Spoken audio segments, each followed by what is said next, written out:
So welcome back. Now we will start with the next topic, which is the student's language. Teacher's language we discussed.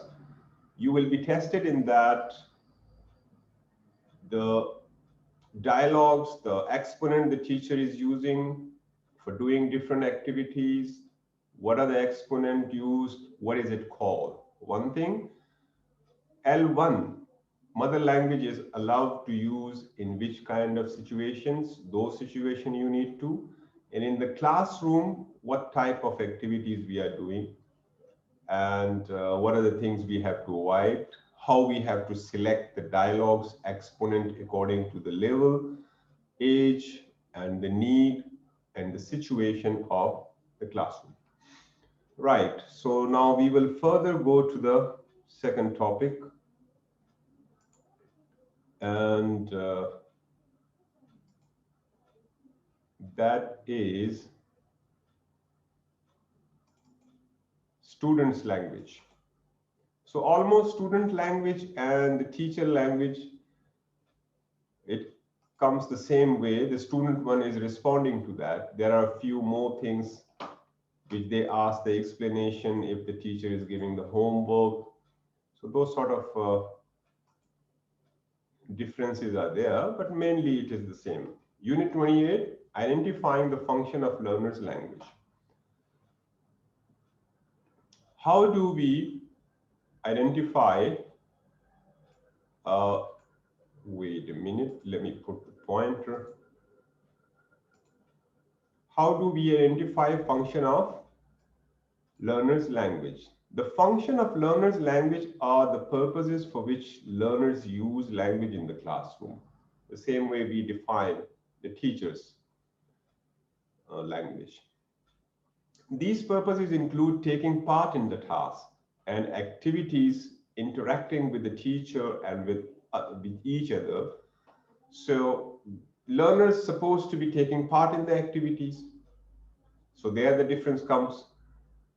Then interacting with the teacher, they may ask the explanation, they may ask to clear up the confusions, and they may talk about the instructions or respond to the teacher's questions. With the teacher or with each other. With each other also they talk. Learners make use of wide range of language function as they take part in different aspects of the lesson. Now they use wide range compared to the teacher when they take part in different aspects of the lessons. For example, greeting, explaining, suggesting, checking instructions, negotiating. Negotiating means having a discussion in order to reach an agreement, agreeing, disagreeing, prompting. The exponent they use to express these different language functions will vary according to their needs, age, level, and learning context. So these four things keep in mind: needs, age, level, and learning context. I hope these are clear to you. What is it called, right? Is it clear to you, all these four? Needs, age, level, and learning context, or anyone has any confusion about it? Right. So the next thing is key concept. Read to the stages of lesson. There are examples of some of the function learners could use it at each stage.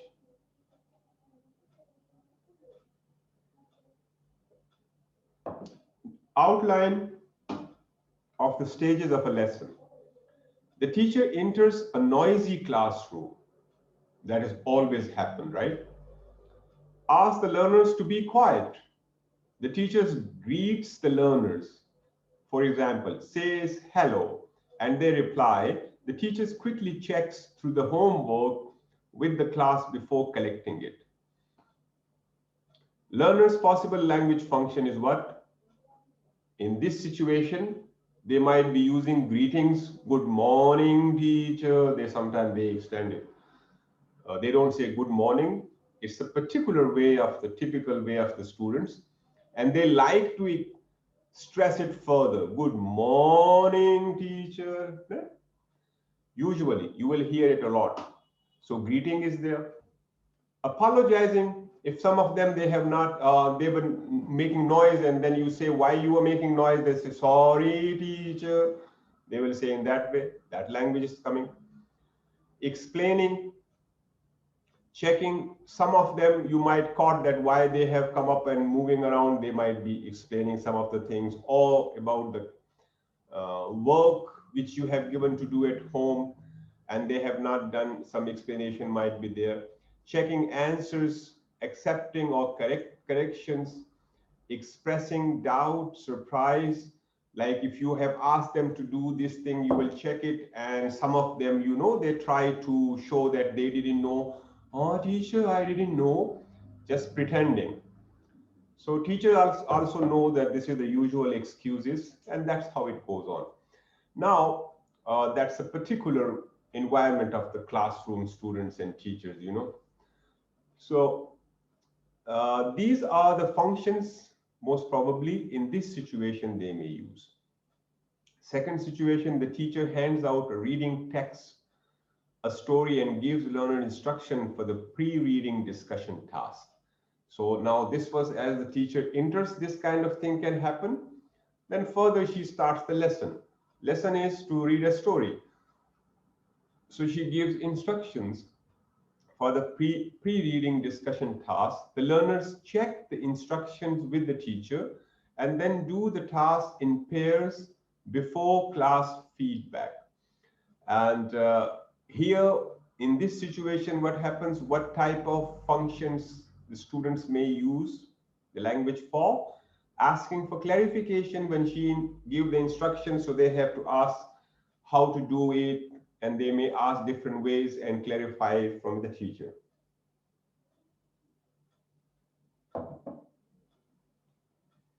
Suggesting. They might be suggesting something to do in a different way. The way teacher is asking, can we do the teachers in this way? Is it okay, teacher, if I do it in this way? So they may suggest something different.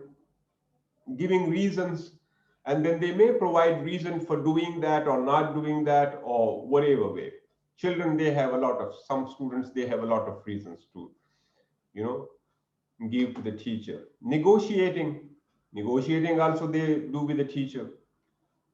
Making the teacher agreeing to what they want to do, that, and a teacher, can we something, you know, and then they're trying to further negotiate and get the recommendation of the teacher for doing those sort of thing. Checking, repeating. So for these kind of functions, they may be using the language. Third situation is the teacher sets the question for the reading task. Learners do the task individually, then check in pairs before the teacher checks with the class. Activity is given. During that, what type of function most probably would be? Negotiating, confirming answers, agreeing, disagreeing, asking for an opinion, providing information, acknowledging, means showing you have noticed. The next situation is the teacher asks the learners to retell the story in their own words. Checking understanding of vocabulary at the same time. The teacher focuses on pronunciation of new vocabulary. Probably the function would be retelling a story, summarizing. Why? Because they have to tell in their own way, so they may avoid a lot of things. They may forget to tell, or they may be able to summarize it. Explaining, giving a definition. Speculating, mean making a guess using information about the situation. Speculating. Repeating or self-correcting. Right. Number 5. The teacher sets homework for the following day. The lesson ends. Appropriate. What kind of function would be there? Checking instructions.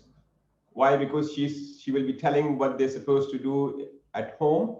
Asking for clarification. The children will ask further clarification about that. Confirming information that what she has done and they have understood what they're supposed to do. Saying goodbye. So this is how a lesson starting before entering the classroom, he enters, start the lessons, during the lessons, after the lessons, and then giving the homework. And these are the appropriate functions the student might be using the language. Now, these functions, you need to know what are they, okay? The functions learners use are often the same as those used by the teacher. For example, clarifying instructions, repeating or changing them so that they are clear, giving, the next one is giving instructions or a definition, giving a definition,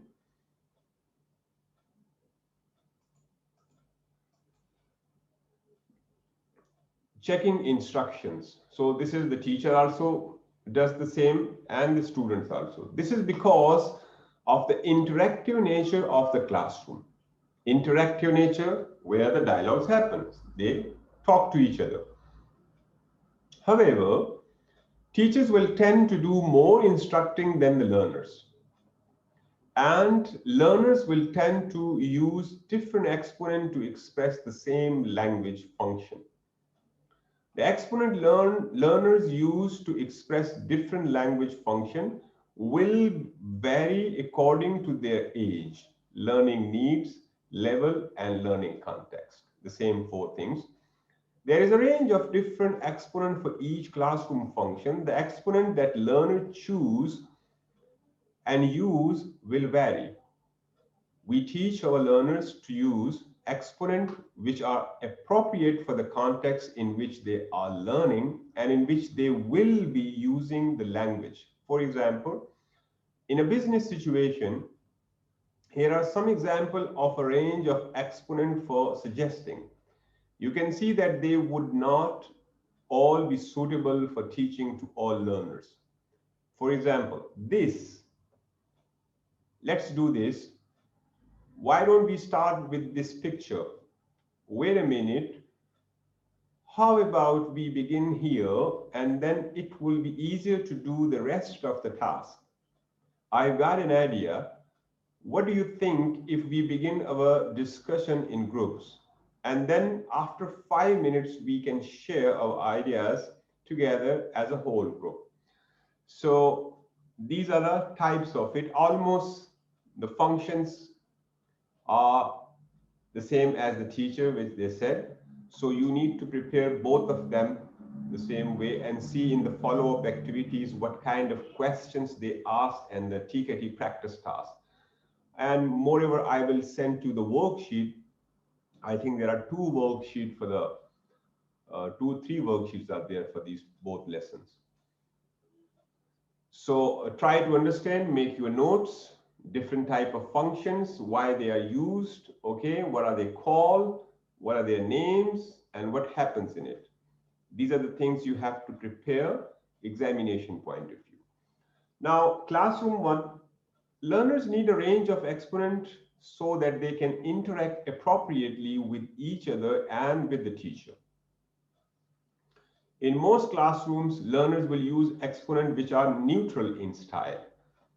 However, in some learning contexts, for example, with business or commercial students, it is useful for learners to learn exponents which are less formal. For example, for use in classroom, social context, or exponents which are more formal. For example, for use in business meeting. Now, normal students, they need to use a neutral function, exponent. But if it is professional class, business students, which is mostly working, for them it's appropriate that the language should be used which is suitable for the formal situations.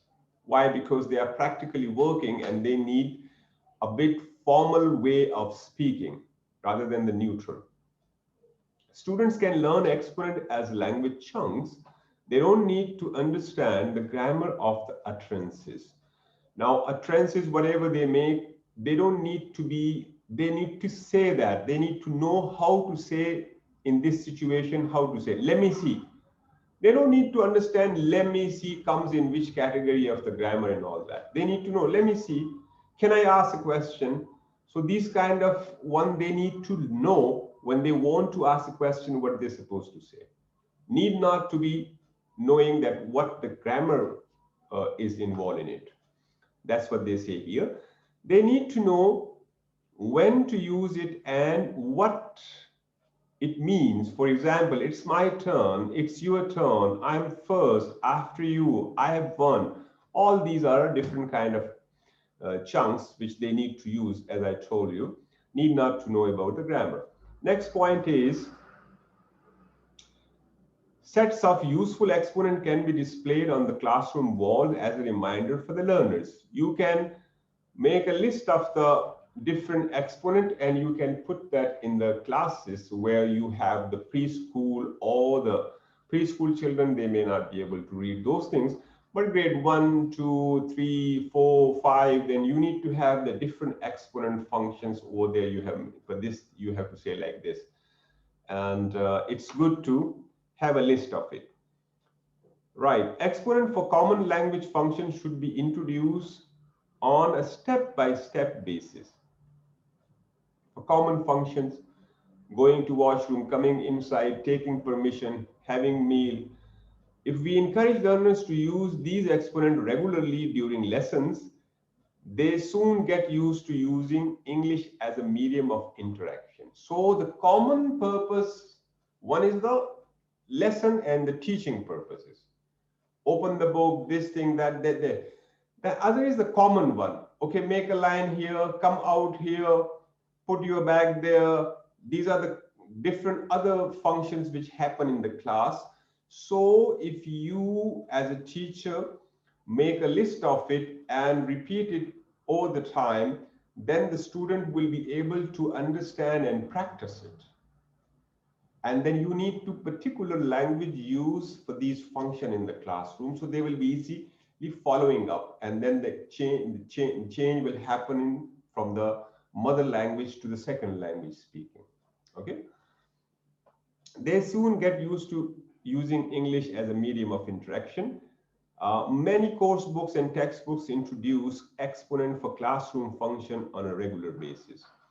Next is elementary learners, both adults and children, may not have sufficient English to be able to communicate the range of language function in typical lessons in the target language. Now, when it comes to the level, now age might be different, but level might be the same. Like there might be a student who is in the primary, but there might be an adult who is starting learning the language. So their level of the language might be the same. So for adults who have no experience of learning language before, they also are in the elementary level. A child in the primary who is just learning the language, they are also in the elementary level. So the level, it might be the same, age might be different. Now what happens at that time? They may not have enough language to express themselves and to communicate different things in the language, right? This means that either they can't communicate as they want to, or they use L1. It is important to have a clear policy about use of L1 in the class, when learners can use it and how much we let them to use. So use of the L1 when definitely they don't have much language to express at the elementary level about what they want to say. So then they are going to take the support of the mother language. Then teachers supposed to make it clear and a policy about using the language, mother language, how far they can use. So it should be very much clear to them. They should not totally rely on it, but certain things, if they cannot express, they can use mother language. And the teacher is the person who will decide it, how far they can use and what they cannot. Right. Next one is exponent can be introduced to learners by teachers modeling them as a part of their own classroom language. For example, by using exponent, do you agree? When eliciting students' opinions, we provide them with an exponent which they can use when eliciting each other opinions in pairs and group work. So the best option is another one. They give you a lot of ways how they can practice these one, but you can model different kind of exponent to them which they supposed to use with each other. Like, do you agree if I ask from the students when they are working in pairs and in groups, they are also they can ask when they are discussing the things from each other the same exponent. Do you agree? Yes, I am. No, I don't. Okay. So these are the things which you can build up an environment where they can transform themselves from the mother language to the English language, and in the shape of the different exponent to use, how they will use it, different ways. You can put the charts there, you can model them to them, okay, let them to practice it, okay, give some kind of fixed instructions which they listen over and over again, then it become part of their language, and that's easy for them to follow it up. That's how you transform them from the mother language to the English medium. All right, is this clear? So that's it about the students language. Module 3 is very easy because it's dealing all with the practical, how we about the language. Then comes the classroom management, role of the teachers. All are easy to understand. Okay, right. So that's it for today. Or do you want to do the next topic as well?